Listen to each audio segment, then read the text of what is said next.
¿Qué tal? Buenos días, chicos. Un saludo, recibamos un cordial saludo de parte del profesor Jackson Freire, maestro del área de dominio social. Ahora vamos a ver los diferentes modos de producción que han existido en la humanidad. Vamos a analizar el primer modo de producción que existió, llamado el modo de producción primitivo, o también llamado comunismo primitivo. Ustedes tienen que tener claro, chicos, que este modo de producción, denominado comunismo primitivo, se dio en la fase del Paleolítico, fase de la historia humana, cuando los hombres eran nómadas. Esta fase del Paleolítico duró cientos de miles de años, y en esta fase del Paleolítico, por ejemplo, las características del ser humano, como yo les había manifestado, es que el ser humano era nómada, el ser humano iba de un lugar a otro. Esa cuestión la hacía el ser humano para tratar de buscar alimentos, buscar espacios geográficos donde permanecer, etcétera, etcétera. Porque recuerden ustedes, chicos, que hace cientos de miles de años atrás el mundo no era como actualmente es, con un clima en cierta medida equilibrado. Habían variaciones climáticas muy importantes. Los mismos animales que existían hace 200.000, 300.000 años eran totalmente diferentes a los animales que existen actualmente. Eso para que tengan una idea a lo que se enfrentaba el hombre primitivo. Entonces, las características principales de este modo de producción primitivo, por ejemplo, es que ese ser humano se dedicaba a la caza, se dedicaba a la pesca, se dedicaba a la recolección. Otro dato más, otra característica más de estos seres humanos primitivos, es que estos seres humanos, el intercambio comercial que ellos hacían era por simple trueque. Un simple trueque, cierta tribu tenía cierto alimento, otra tribu tenía otro alimento y simplemente se intercambiaban aquellos alimentos. A mí me falta maíz, por ejemplo, si a una tribu le faltaba maíz, a otro grupo humano le faltaba trigo, simplemente había un intercambio. Otra característica de este modo de producción antiguo es que no existía el Estado, ni tampoco existían las clases sociales. Otra característica importante también en este modo de producción primitivo es que ya comenzaba a forjarse el concepto de familia. Y otra característica también muy importante en este modo de producción primitivo es que hay muchos investigadores, muchos antropólogos, muchos sociólogos que ya dan por un hecho de que en este modo de producción primitivo había un fuerte matriarcado. Eso quiere decir que las mujeres en esas sociedades primitivas tenían un papel muy importante.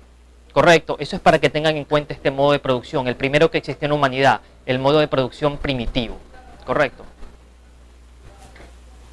Continuando con estos tipos de modos de producción que han existido en la humanidad, continuamos con el segundo modo de producción que conoció el ser humano. Este modo de producción se denomina modo de producción esclavista. ¿En qué se caracteriza este modo de producción esclavista? Nosotros habíamos visto anteriormente el modo de producción primitivo que venía del Paleolítico, la era del Paleolítico, cuando el ser humano era nómada. Este modo de producción esclavista se desarrolló ya en el periodo del Neolítico, hace aproximadamente unos 8.000 a 10.000 años atrás, cuando el ser humano ya cambia su vida, ya deja de ser nómada y se vuelve sedentario. ¿Qué quiere decir sedentario? Que el ser humano ya se establece en un punto determinado. Generalmente este ser humano sedentario en el periodo del Neolítico se asienta cerca de los ríos. Por eso es que cerca de los ríos nacen las grandes civilizaciones antiguas, como por ejemplo la civilización egipcia, como por ejemplo la civilización mesopotámica, por ejemplo la civilización china. Cerca de los grandes ríos nacen estas grandes civilizaciones. Y cuando nacen las grandes civilizaciones, ya nace el concepto de propiedad privada en el ser humano. Y es aquí cuando nace el modo de producción esclavista. En este modo de producción esclavista, por ejemplo, ¿cuál es la característica de este modo de producción esclavista? Con frecuencia tomaba la forma de servidumbres por deudas o de trabajo forzado, con mucha frecuencia.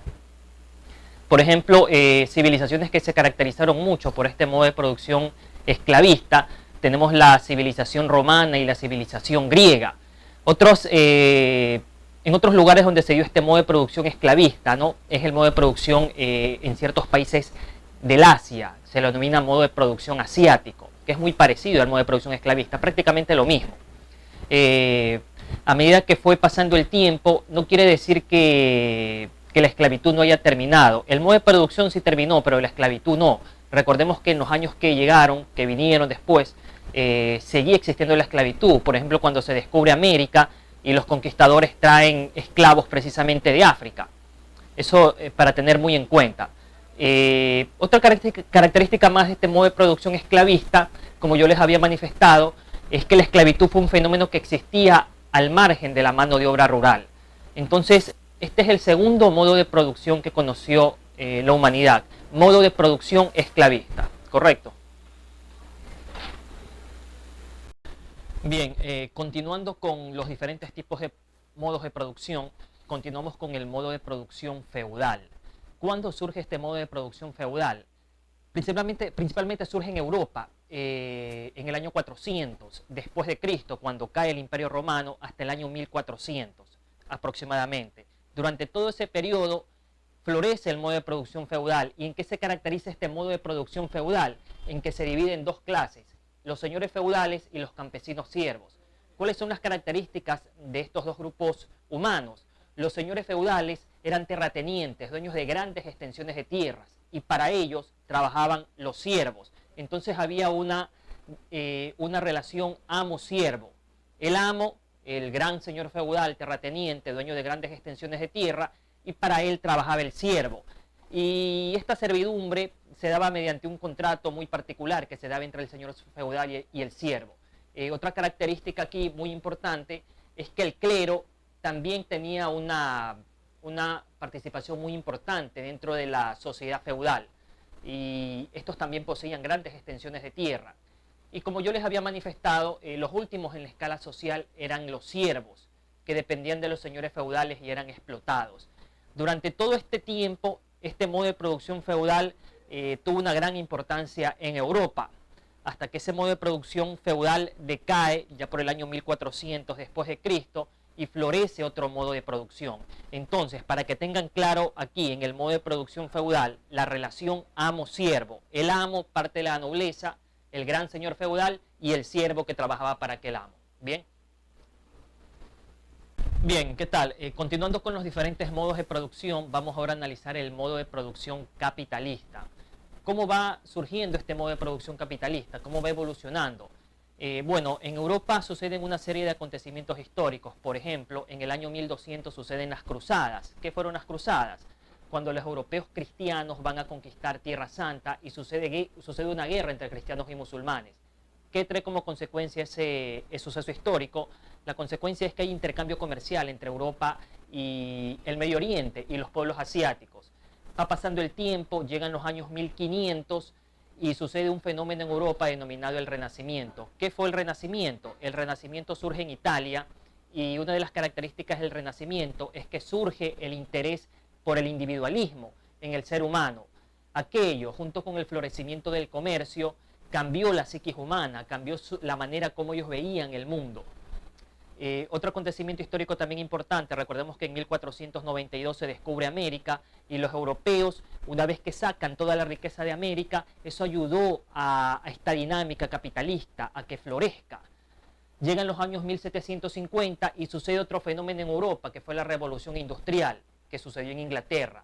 La Revolución Industrial ayudó a fortalecer el capitalismo y a que se expanda, no solamente en Europa, sino en todo el mundo. A medida que va pasando el tiempo y este proceso o este modo de producción capitalista toma muchísima fuerza.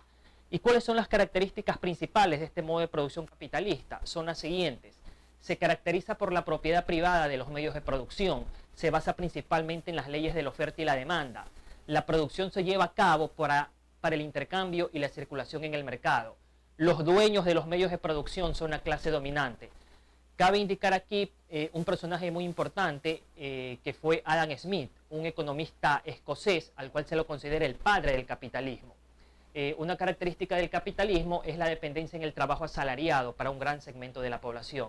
Y no cabe olvidar que el modo de producción capitalista es el actual modo de producción que domina el mundo. ¿Correcto?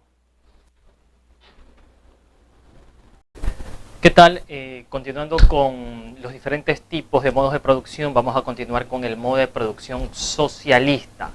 El modo de producción socialista se basa en la producción colectiva. Cabe indicar aquí que el modo de producción socialista tuvo mucho apogeo a principios del siglo XX, cuando triunfa la revolución socialista en Rusia en 1917, tomando las ideas o las teorías económicas de un gran pensador alemán que fue Carlos Marx. Carlos Marx se lo considera el padre del socialismo moderno o del socialismo científico. Antes de Carlos Marx, por principios del siglo XIX, existieron otros socialistas llamados socialistas utópicos, pero Carlos Marx le dio un nuevo sentido al socialismo, un sentido en cierta medida científico, un estudio científico de este modo de producción, a la vez que analizó todos los modos de producción a través de la historia. Entonces este modo de producción socialista también se caracteriza porque considera la abolición de la propiedad privada, donde el Estado toma total control como eje regulador y donde los trabajadores tienen un papel fundamental en el modo de producción o en todo el sistema productivo o en el proceso de toda la producción. Cabe indicar que los países que actualmente se manejan de manera socialista son muy pocos. Por ejemplo, son China, Vietnam, Laos, Corea del Norte y Cuba, uno más que otro obviamente. Entonces este es el modo de producción socialista, el último que estamos analizando. Bien.